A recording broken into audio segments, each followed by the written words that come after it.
Que ressent-on quand on prend des substances? Vouloir représenter des sensations et des émotions à l'image, c'est une des grandes questions aux 1000 réponses de l'histoire du cinéma. Et j'aime particulièrement la narration visuelle du premier épisode d'Euphoria. Quand Rue sort de la salle de bain et voit le monde tourner autour d'elle, ça a marqué tous les fans de la série, et pourtant les couloirs rotatifs c'est très loin d'être la première fois qu'on les utilise dans l'histoire du cinéma.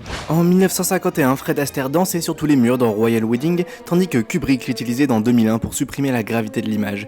Et si Zac Efron a généré une trend TikTok avec, c'est Nolan qui l'a popularisé dans Inception. Et comme dans tous ces films-là, ils ont construit une réplique du véritable couloir dans un studio tournant sur lui-même. Puis la caméra, elle, fixée à un bras robotisé, appelé motion control, lui permet de reproduire les mouvements à l'infini.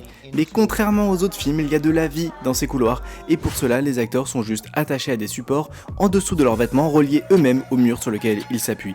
Puis les cheveux et les vêtements sont rigidifiés à l'aide de carton ou de lac. Et maintenant, quel est le prochain film qui utilisera cette astuce à des fins narratives? N'hésitez pas à vous abonner et à liker pour le savoir.